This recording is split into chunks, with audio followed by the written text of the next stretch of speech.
Olá, colegas, eu sou o Marco Antônio Ferraz e gostaria de tratar hoje sobre o assunto recuperação. Recuperação é um assunto extremamente delicado porque trata daquilo que o aluno sabe ou não sabe em relação ao que eu espero que ele tenha aprendido ou não.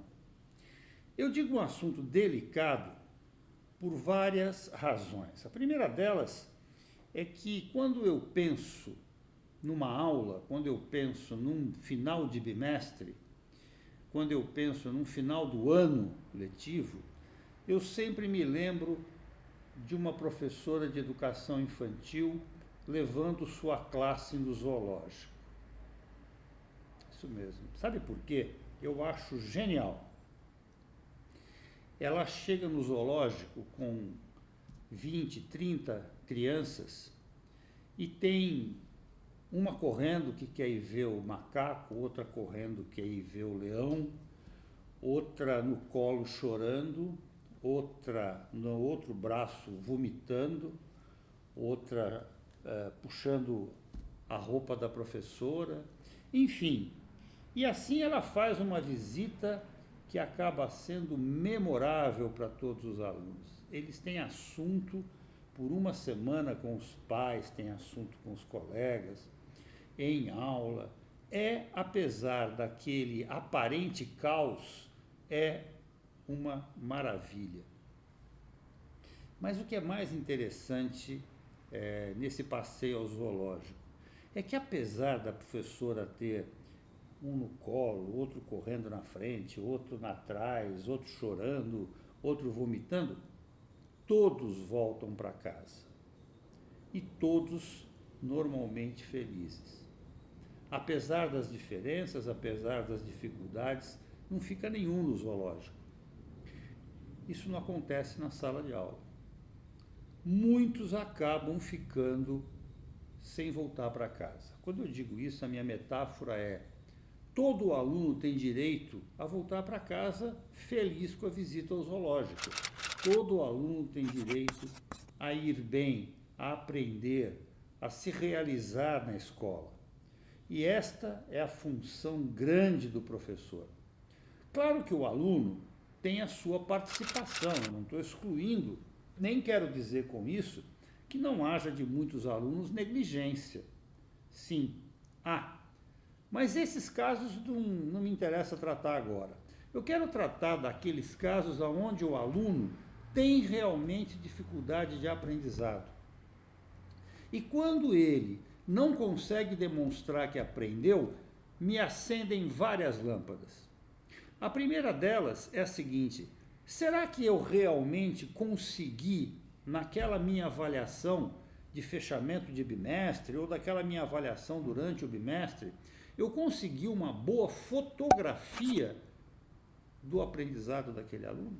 Ou eu peguei um mau momento na foto que eu fiz, que deveria ter sido um grande filme e que, de repente, eu só tirei 1, 2, 3 fotos na prova mensal, bimestral ou no trabalho que ele apresentou?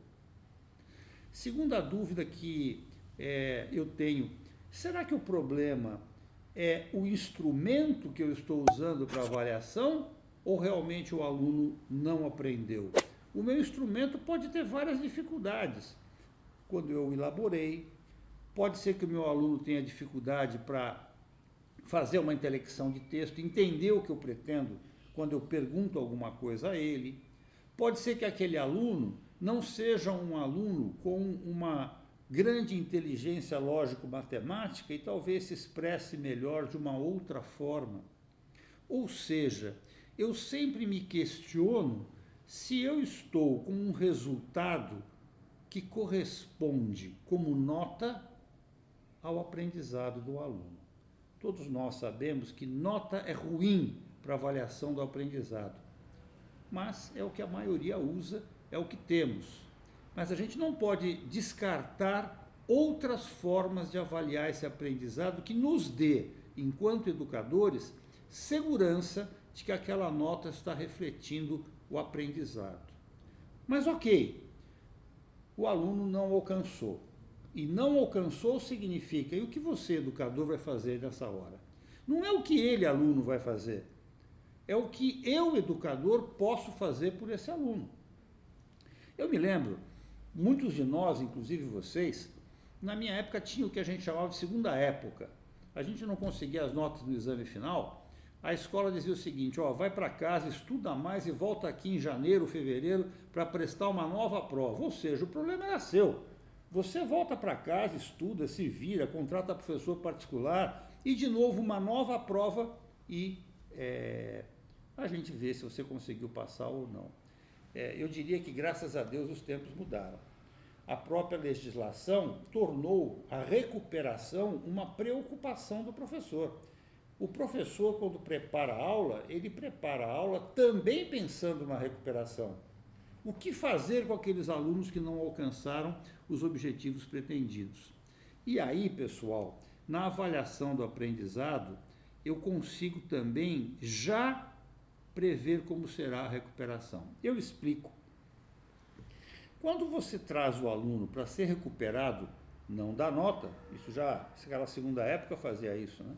Mas do aprendizado, a primeira preocupação minha é não repetir a maneira como eu ensinei e ele não aprendeu. Em outras palavras, se eu não buscar um novo caminho metodológico, se eu não buscar novas estratégias para tentar que aquele aluno aprenda, não vai adiantar nada. Repetir a fórmula pela qual não deu certo, pela qual ele não aprendeu, não vai resolver o problema do aluno.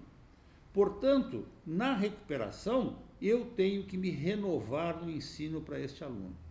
Mais contextualização, se for o caso, mais formas de dar a ele opções de aprendizado, ou seja, não adianta chamá-lo no período inverso para 2, 3 aulas onde eu vou fazer a mesma coisa que aconteceu lá atrás. Segundo, recuperar o quê? Recuperar todos os conteúdos, inclusive os acessórios ou só os fundamentais? Lembra que nós já discutimos num outro vídeo a questão dos conteúdos fundamentais. Será que a recuperação deve ser de tudo ou só de alguma coisa em específico?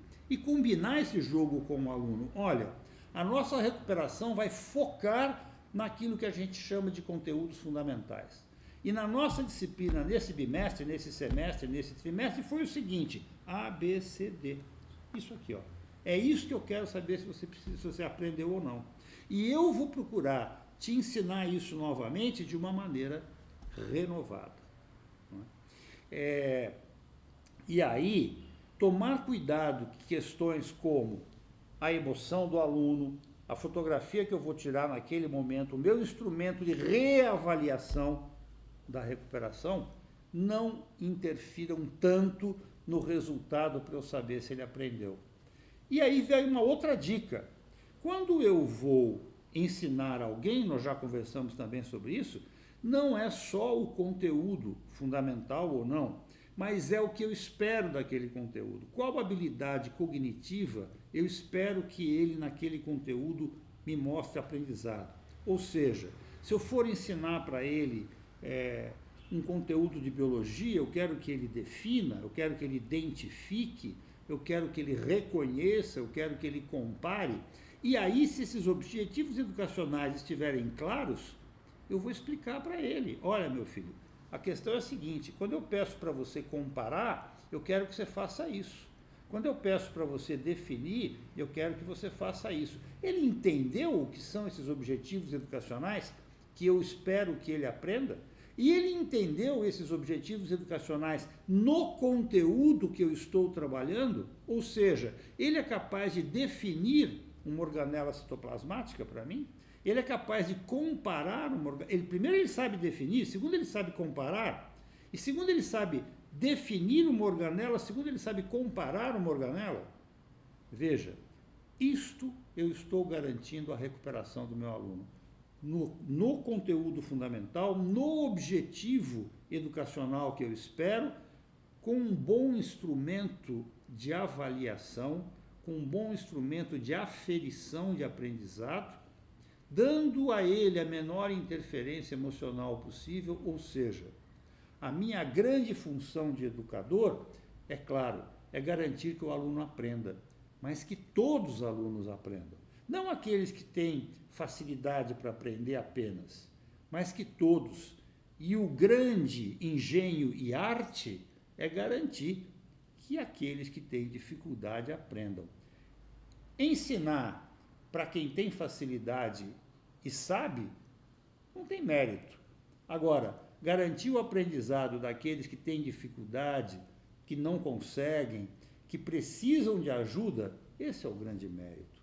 A recuperação é o grande teste do professor. A recuperação do aprendizado, não a recuperação da nota. Isso, a segunda época de tempos atrás, resolvia o problema. Temos que pensar em todos os alunos com direito de aprender. Um grande abraço.